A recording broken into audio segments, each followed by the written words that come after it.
Hello and welcome to Sportstar's coverage of Indian football this year. The scenario of Indian football has been immense. Anish has covered the SAFF Championship, I've covered the Intercontinental Cup, and the Indian football's international scenario looks set this year. It is unbeaten with a win in the Tri Nations Series, the Intercontinental Cup, and of course the SAFF Championship on July 4th. Anish was there on the ground. So, Anish, your take on how India pulled off this amazing win against Kuwait. Go ahead. Yeah, so I just like to start with something that I saw. I mean, as I said, even during the semifinals, one thing the Indians couldn't complain of was lack of support. The atmosphere was immense. I mean, I reached the ground at least 2 hours before kickoff, and it was an insane atmosphere. Now, I'll just quickly come to the match. See, I mean, before the tournament started, this was honestly one of the predicted finals because, again, no one who has been following football really went on Kuwait's ranking because, as we know, they have dropped ranks, and even coach Igor Stima said that please do not go by Kuwait's ranking. They are probably the best team in this tournament. This was the predicted final, and after the last group stage clash that India had with Kuwait, which finished in a 1-all draw, India was India played well. I mean, the goal was unlucky. It can happen on the Anwar Ali own goal. It could happen to anyone. Coming to today's match, I'd still say India played better in the group stage match because today Kuwait started on the front foot and obviously got the goal. And after India scored the equalizer, I think around brief 10 to 15 minutes, I think the Blue Tigers they had they dictated the tempo, but apart from that, I think it was mostly the Kuwaitis who with their pressing and with their defensive compactness kept the Indians out. And I think special mention goes to the Indian defense because Anwar Ali, given his form, being injured and being stretchered off in the first half, it seemed tough. But props to Mehtab Singh, he came in and uh, put in a good shift, and obviously props to Sandesh Jingan, who even spoke to the media before the final and said that it's about the team doing well and it's about me helping the team, and I think he helped the team. This no better way he could have helped the team. And when the game went to penalties, honestly, as as everyone knows, penalties, mm, it's just I mean, it's a bit of obviously it's a bit of I mean, your mental strength, but it's mostly luck. So again, Gurpreet saves the day, and I think, yeah. So overall, it was a good performance. But if you just ask me regarding the final, India played better against Kuwait in the group stage match, I feel. You talk about Gurpreet a lot, and no wonder he has been absolutely brilliant. Steamats has time and again stressed on the fact that Gurpreet will remain the number one despite Prabhsukan Gill and Vishal Kher winning the Golden Gloves and impressing in the ISL seasons over and over again. And that is something that he proved yet again in Bengaluru, winning two crucial penalty shootouts, one after the other, Lebanon and perhaps now in against Kuwait. Do you think India will stick with Gurpreet in the Asian Cup going ahead, and India's plans for the number one is fixed? Definitely. I mean, honestly, it's tough to look beyond Gurpreet as the number one, at least in the big games, because if you talk about Asian Cups, definitely. See, personally, I feel I mean, even I spoke about it after the semi-final. For a long time, he had been the undisputed number one, so there was a lot of pressure on him. Every match he had the pressure of guarding the stick between the sticks. But now I think we should talk about Amrinder Singh, because after Amrinder Singh has come in, the rotation has worked really well. Obviously, Gurpreet has started the big matches, and it as predicted, he started the final. But no matter how much he says, he's a senior player. Obviously, he's not new to pressure. But no matter how much he says that I'm ready whenever the team wants me, and obviously he is ready. But when you see that you have a very good keeper alongside and in the squad, I think it takes a bit of pressure also, and he knows that there is another keeper who can fill my boots. So works as a mental factor. So, but if we just talk about his goalkeeping abilities, I think Gurpreet has been brilliant in this tournament. Even today, he made some saves, very crucial saves, and Lebanon he made some very crucial saves. Fantastic saves And against Lebanon. yeah, I mean today, I think if I'm not wrong, during extra time, I mean in the dying minutes, I think 118th minute, if I'm Yeah, not wrong. Abdullah's Pardon me shot if was I'm wrong. saved by Yes, Gurpreet. Yeah. yes.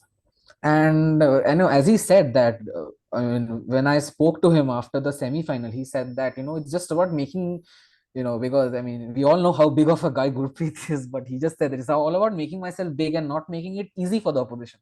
So definitely he did not make it easy for the opposition. And, you know, I mean, it was a great outing for the Indian Mhm. number one. Yeah, India's outings both have been phenomenal after the Tri Nations Cup, when Tri Nations series when India came into the Intercontinental Cup.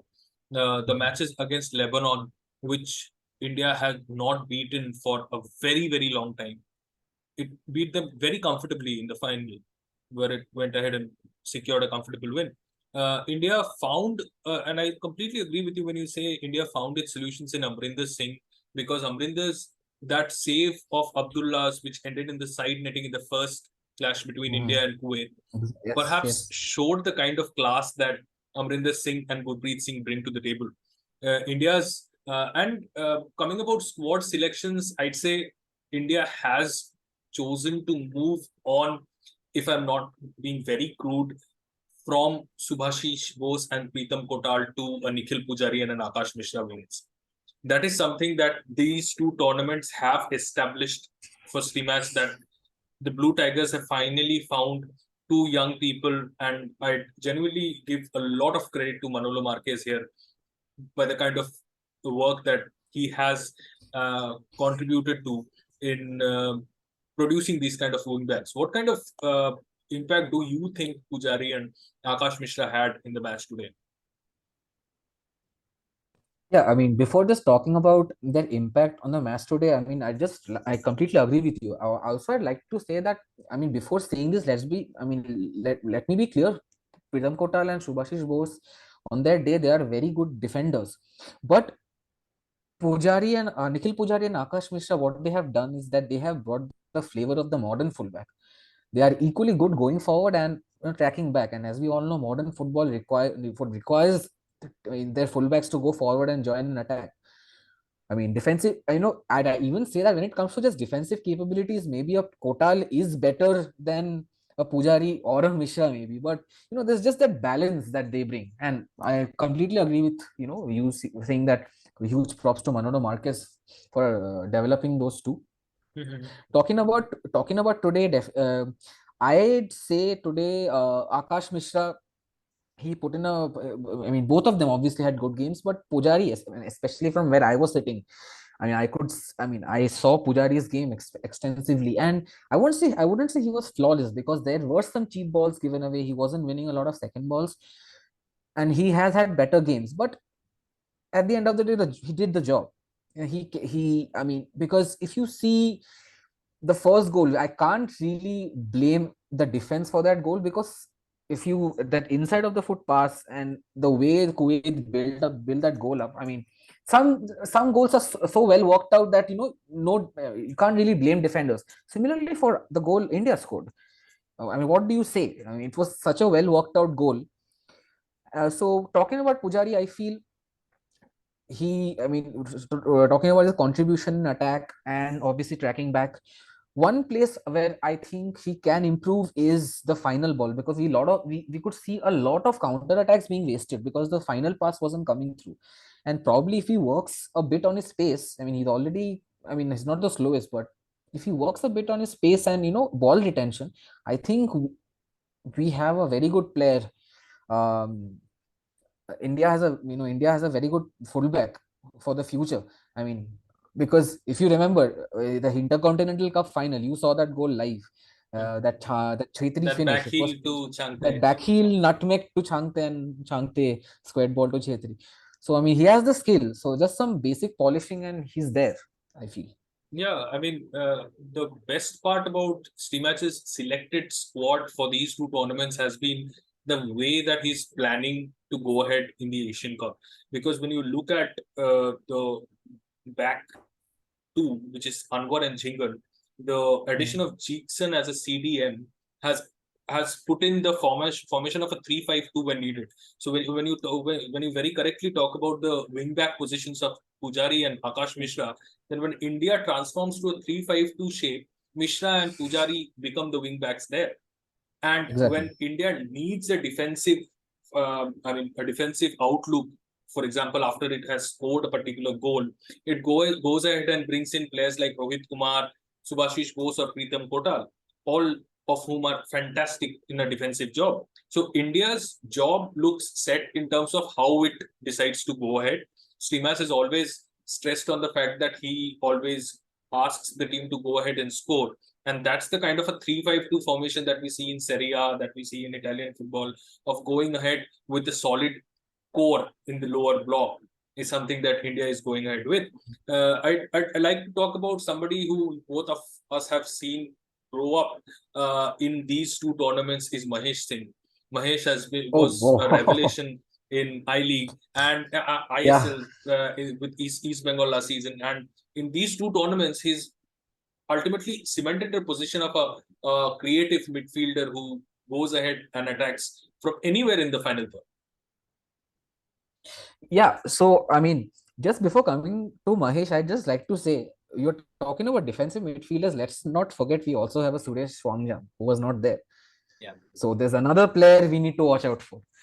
Yeah. So coming to Mahesh, I mean, honestly, sounding as objective as I can, he has really impressed me. And you can see, when it comes to analysis, we can see a lot of things, but the general impact he brings, even if you talk about his campaign for East Bengal, any East Bengal post you go to right now, be it regarding Mahesh or anything, if you just go to the comment section, you will see that 90% of the comment is hashtag extend Mahesh. So you can see the player he has, he has seen, you can see that the player he has, grown into, and he's already so mature with his gameplay.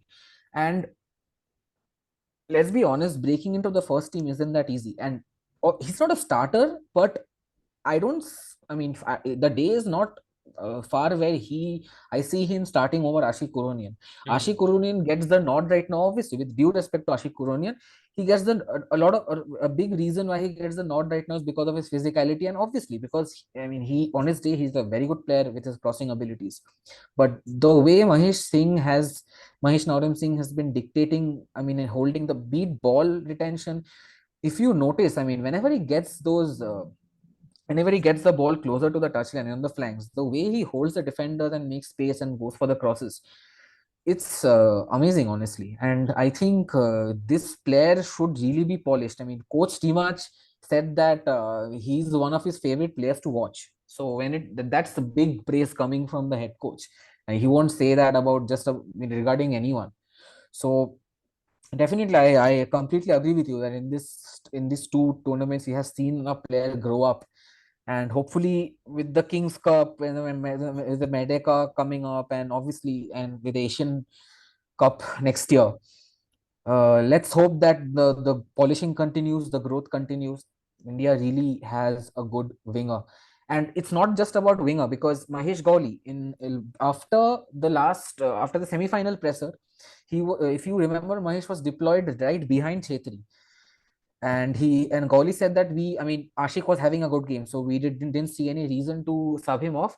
We put Mahesh there because he's a very versatile player, and he's very intelligent, and he was kept there to feed the balls to Chetri and the wingers, and he was doing that. So what better than having a versatile player who is also talented? So that's my take on Mahesh Singh. Yeah. Going ahead, now that India has a pretty packed calendar, the Kings Cup, the Medeka Cup Mhm. ahead, Mhm. what are the things do you feel that might be worked on? I'd say against Lebanon is something that India saw that its defense can be exposed, that India should be working on in keeping its defense more compact, more consistently. Because yes, against Kuwait, it did. Jingan was immense at the back, creating a very compact defense. But against Lebanon, it was picked apart in the opening Mhm. quarter of the game. So going ahead in the Asian Cup, do you think there are certain things that the Indian team can work on? You talk about Asian things, almost everything can be worked upon, because considering the group India is in, I mean, see, if you let's be realistic with the teams India has got, it's going to be a very, very tough job getting a point from any match. If you ask me personally, this if on their best day, India can probably take a point from Syria, or if I might be very daring, even say that a win against Syria. But realistically, Uzbekistan and Australia seem a bit far-fetched right now, but we never know. But if you're talking about things to work on, I just feel that when the team is clicking, India can play some really good football. I mean, the Intercontinental Cup final goal they scored against Lebanon. that Chetri goal, the Lebanon goal, and today also the goal India scored. Both were well worked out team goals, where at least four players were involved. So when the team is clicking, they are doing good. But when they are under the cosh, we have seen them lose the plot for a while and not being able to recover for substantial phases in the game. And with due respect to Kuwait and Lebanon, and let me be very frank here, beating Lebanon and Kuwait and winning the title makes the SAF Cup win sweeter. But teams in the Asian Cup will be quite some levels, quite a many levels higher than Lebanon and Kuwait. With Australia and Uzbekistan and Syria. So I just feel there are many technicalities you can talk about, because as I said, if you talk about places where India can improve, there are so many places. But I just feel generally that when they are under pressure, just little things like those finding those outlets, making sure that they maintain the shape at the back and not getting panicked. I think that's something the team should work on, and I believe that having a sports psychologist right now is a good thing, because these things, because obviously footballing capabilities are it has its own place, but mental pressure and coping with situations, it's equally important. And I feel that's where Shamla Vallabhji will come in handy with his, with the work he's been doing. So overall, I mean, there needs to be a holistic development. It's not just one place, and the Asian Cup is the final challenge. So let's see. I mean, and the good thing is that we also have the Kings Cup and Merdeka Cup to see how the team is evolving. Mhm. So let's see. Yeah, so for Asian Cup, I feel Australia would be too very towering a side to go ahead with, Mhm. and there I feel India will need to, something that you talked about is focus on their teamwork specifically, because they will not be able to go ahead and have the kind of individual magic that Messi performed against Australia in the World Cup, but uh, uh, a team, some sort of a goal which Kuwait almost scored against India in the previous clash, which Amrinder Singh saved. That kind of a progression of play is something which will be very difficult to crack for one of the best teams in the world. Such fast Mhm. progressions of play, quick one touches is something that India will have to work upon to go ahead and seek success in the Asian Cup. But going into the last chapter of this discussion would be, we cannot not talk about Sunil Chetri and his dominance in both tournaments. You saw him lead the charge for Blue Tigers in both the penalty shootouts. What kind of impact does he have with the fans as well as the team? I'll talk about the team first. I mean, we all know that Chetri, being Sunil Chetri, I mean, it's always he puts his team first, because uh, that wonderful goal which he scored on the volley against This was, Kuwait, yeah, Kuwait. if I'm not wrong, Yeah.